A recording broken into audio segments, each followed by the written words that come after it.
$100 bonus that you didn't expect and buying something for your partner. Love is, even though you can't cook, if your woman is cooking, just standing there with her and just make her laugh while she cooking. You know, and it's funny, like talking about that topic. I have this example that I give about volunteering yourself, like for men, because one of the complaints that I hear a lot of men say is my woman nags me all the time. She always asking for something. Oh, wow. Okay. And the way you counteract that is make yourself available. Okay, so let's say you watching the game as a man. You watching the game. Your woman is in the kitchen cooking, making your favorite meal. You watching the game. She cooking. The food gets done. You turn the game off. You eat. Everything is fine. You might go to bed and make the best love of your life, and everything is fine. But when you get in an argument, she's going to be able to say, I cook for you, I clean for you, and you don't appreciate it. Wow. Right? And that's the worst feeling ever. But check this out. Same scenario. It's 2019, so everybody got DVR or they watching Netflix, right? Yeah. You watching the game, she's cooking, you pause whatever you're watching. And you get up and go in that kitchen. You say, dang, babe, this smells good. I'll peel the potatoes for you. Grab a potato. Thank you, babe. But what you think she really going to say? My baby up here helping me. And then she can't say anything like, in the midst of an argument or a dispute or whatnot. But I think even more than that, she what's wasn't. she gonna say? You sitting up here helping me cook. In her head. But what she's really gonna say is, oh, babe, I got it. Don't worry about it. Go watch your game. I know you're watching TV. Go ahead. And see, that's love because she knows that's what he really wants to do. She knows that he wants to watch the game. Exactly. But she's satisfied knowing that he made himself available. Taking the initiative. Women do not want us to do everything for them. They just want to know that if they need us, you're there. We're there. Yeah. Every once in a while, you might have to bite the bullet and peel some potatoes. But for the most part, she is going to be satisfied just knowing that you care about her and her time and her energy. Oh, but wait a minute, Michael. What about just being there, just to listen sometimes? Like, we don't need you to actually give feedback all the time. Just to listen to what we have to say, and then maybe perhaps be like, woo, woo, woo. Yeah. So. And you know what? And I admittedly, I think I'm in the category with most men where I'm a problem solver. Men feel like if you're bringing it to me, it's because you want me to fix it. Yeah. If you want to talk to your girlfriends. And women take offense to that, but I'm gonna tell y'all, if you got girlfriends, talk to your girlfriends. Michael, wait. I'm sorry to interrupt you there. Okay, so earlier you said that Mocha says she don't cook. No, she don't yet. Jesus, we working on it. We working on it with her. We working, Jesus.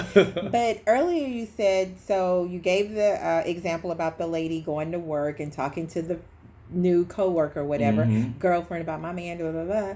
But that can be toxic, because how do you keep your relationship like you and your man, but then when you want to vent, talk, or whatever about you and your man, who do you go to? Because even your most positive girlfriends, sometimes they have things that they think they're helping you out with and they're saying, but really they're not. Because the way that I feel is, if I'm in a relationship, I really don't want now for that other person to know. I would prefer to talk it out with my mate. You know what I'm saying? Yes. So two things. First of all, did you understand my question? Okay, great. So the first thing is what you just said, having open communication with your mate. A lot of times you don't even need to take it outside of the marriage or the relationship.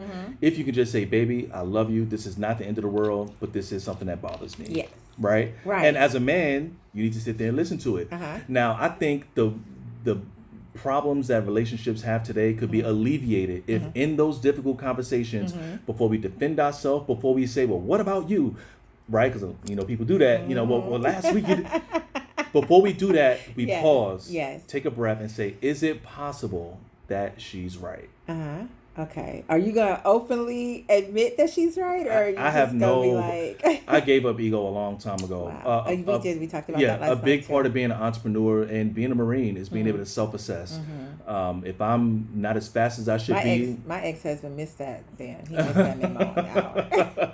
But yeah, you have to be able to self-assess, and ego is so toxic in a relationship of any kind. So if she's saying, baby, every time I introduce you to my friends, you act like you don't like them. Before you say, well, I act like I like them. I stood there the whole time. Before you do that, is it possible I could have been a little more friendly? Did I Yeah. smile at all? Hey, Yeah. baby, I hear you. Yeah. Right? Just let Yeah. them be heard. The only time yelling happens in any argument is Mhm. if that person feels like they're not being heard. Yeah.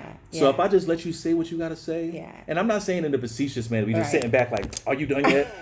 I'm not saying do that.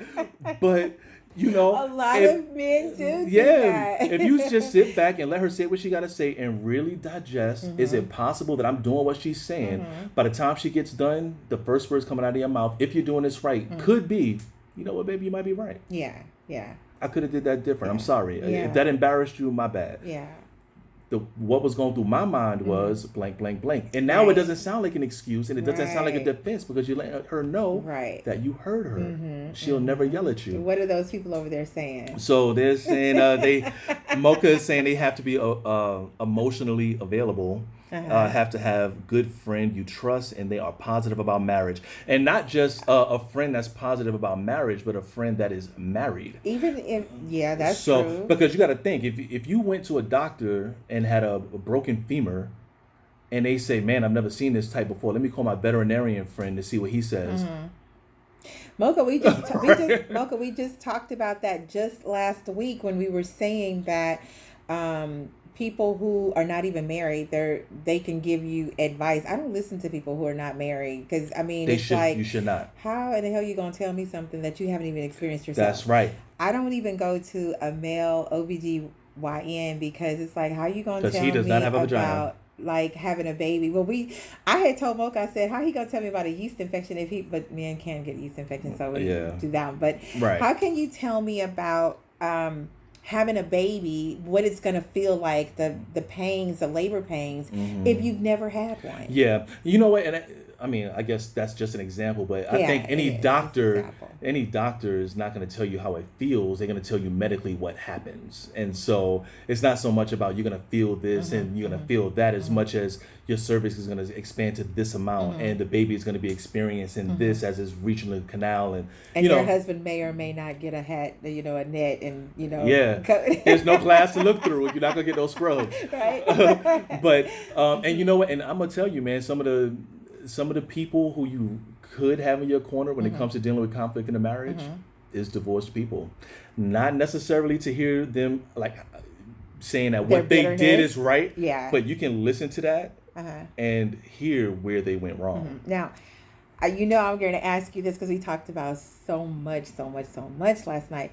How do you feel about church folk getting up in your business? Yeah, so I'm a person who I'm opposed to it. I'm not. I Yeah. don't want to. I'm a person who definitely believes in God. I read my word. I think I quoted the Bible 2 or 3 times on the show last night. Yeah.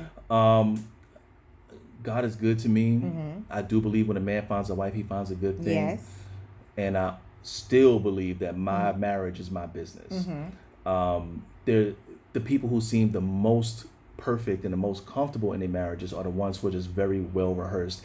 The last year that I was with my ex-wife, we were so unhappy, but everybody told us how good we looked together and how black love and all that stuff, and we definitely put our face on it. And if she's listening to this, she can definitely admit we faked the funk for maybe a whole year before we broke up, and it never was about hate. We did not enjoy being married to each other, couldn't make it work. and we couldn't make it work, and for the sake of other people, just like that wedding, we're doing something we don't want to do. We're doing something that we don't want to do. When you did the wedding, didn't you want to do it? Listen, at the time?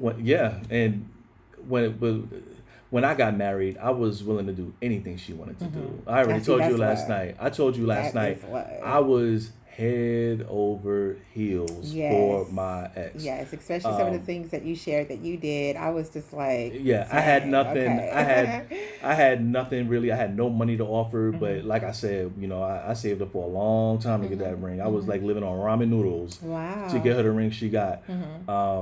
And so, my situation is my situation, and everybody won't fall into the same category as me.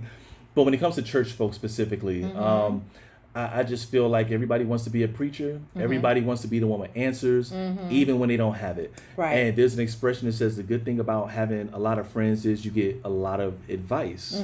The bad thing about having a lot of friends is you get a lot of advice. Yeah. That could not be good for you. And know? advice doesn't mean that it's the right, and sometimes right. it's not, the bad advice, good advice. It's just that, because I'm starting to learn that, like how you say that if you're in a relationship, it needs to be you two are in the relationship. You two are sleeping together. You two are living together, and you're going to be together. This is your future, and it's not, for you to step outside of, because I feel like this is your circle. The ring represents like the eternity. Yeah, because it's no opening, it's closure of it. So I feel like taking that outside of the circle, I feel like I've been violated, if that makes sense. Yeah, absolutely. Because it's like, okay, now they know something about, and then they come over and they just be looking at you like, yeah. And half the time they only listen to you because they love being able to be the one that know the juice. Yes. They, I'm gonna tell you, when I first started coming out to people at church about what was going on in my marriage, the kind of responses that I got was something like this. The men would be like, "Hey man, I heard what's going on with you and your wife, man. God. Like, yeah, it's hard, man, but we working it out." And they be like, "Listen, man, God can do anything. He could fix your marriage." I'm like, "Hey man, God can't fix my marriage." I'm gonna tell you, 2 years ago, my wife cheated on me, and look at us, we better than we was before. Are they really? And I'm like, jaw on the ground. And then the next week, a completely different man or another woman will come over. Yeah, my husband cheated on me, and I prayed on it, and look, we better than ever. And so they're convincing me. Were they convincible? Like, did you believe it? At that time, I was not even trying to convince them. I was trying to save my marriage. And I listened to a bunch of bad advice. Yeah. And because you were vulnerable. I was. And you were just looking to be like, help us, because you really wanted that love. I wanted it to work. I wanted it to work. Yeah, this is the mother of my kids. Yeah, she gave me the best thing I ever had in my life. Yes, and so I really wanted it to work if I could. Yeah, so I was willing to listen to that bad counsel. But my life got better. The relationship with my kids got better. And even the relationship with her got better. After you departed. When we broke up, and not even just breaking up, but creating boundaries that were healthy and focusing on being happy. Yeah. Because when we put all of the goals into the kids and we say, as long as the kids is happy, I'm happy. Right. That's bad, because if you're not happy in front of your kids, what do you think they feel? Exactly. And they know. They know you're not happy. And even if you're trying to hide it, they know. They can feel it. They can sense it, and they know. And even if they don't see that, they still know. Is anybody saying anything? You only have 7 minutes left. Like, God, that was fast. I know. See, I told you was gonna have fun tonight. Welcome to the show, Angela. Mocha was saying you're not gonna ask a broke person about advice on how to get rich, but no, kids feel it. Broke ones, they always try to tell you about kids, but kids feel all of that. I remember one time I was taking my kids back home, right, and the drive to my ex's house is 2.5 hours. Okay, so we listen to music, and and my daughter was like, let's listen to Bruno Mars, right? So he has this song, I can't remember the name of it, but basically the premise of the song is, when we were together, I should have taken you to dance because you like to dance. When I had the chance. And we were singing 24 Karat Magic and all that stuff, and it was real upbeat. And when that song came on, I was singing it, and they was in the backseat quiet the whole song. Right? And I get to the end of the song and I can't sing, but I'm like, I should have did it when I had the chance, and I hope the new man does now that he has the chance. Not even thinking that my kids are conceiving what these words could possibly mean. When I turned around, my 6-year-old was in the back seat with tears flowing down her eyes. What happened? And I was like, "Baby, what's wrong?" I was like, "We were singing a song. What's wrong?" And she was like, "Nothing," because she's real strong. She's like, "Nothing. Everything is cool. Everything's fine." And after I bugged her about it a little while, she said that it made her sad that I was singing a song because she felt like I was singing those words to her mommy. These kids are so smart. And she told me that she was sad that I was alone. She told me that she hated that when she came to see me that it was only us and I didn't have friends. Like, she opened Look at me, I'm like... Yo, at 6 years old, like, she was feeling all of that. My God. So now when I get her... I try to make sure she sees other people around me. I take her to work with me, and I let her see. But I was like, "Hey, my Michael. Hey. Exactly. Oh my gosh, that is wow. Jessica said that is so true. I stayed with my abuser for my kids, and it ended terribly. Yes, and I should have left. Oh my God, girl, you have a testimony. I mean, oof, goodness, with that too. But you all, thank you so very much for tuning in. I hope you all were able to see Michael and enjoy. We had some good chat. That he was has to good. come back. So when Mocha comes, because then she'll be able to project her stuff, and we can continue to talk about relationships, because that is one of our key, I love things that we talk about. And Mocha, I didn't talk about the poll or anything like that, so I hope I made you proud. But it's very important to make sure that in your relationship that you know who's literally in the relationship, and it's not like you, me, he, and them, and all of these other people, and I know we're about to wrap it up, and I do want to say one thing before we go. In case something happens and I never come back to this show, you will. I think what's gonna happen, Michael? I ain't going nowhere. But I think. Wait, we had him on the show before he get up there and get big, because once he get in that office, he ain't gonna have time. It's gonna be hard, man. But no, I think it's important to note that earlier we were talking about the blurred lines and what our responsibilities are. Yeah. And we live in the age of doing opposites, right? And so men are being forced to not do what is considered manly. We call it toxic to be a man that doesn't cry in front of his woman. Because that's what we've been unfortunately taught, like society. But here's the thing. If I'm in a marriage with you, and let's say we have some type of a money problem, there's a bill that has to get paid, and you're crying, you're like, baby, I don't know what we're going to do. And you look across, you telling me because you expected me as a man to be able to do something about it. And I'm like, I don't know what we're going to do either. Maybe we should call your mother. Right? Like, well, good luck with that, because she gone.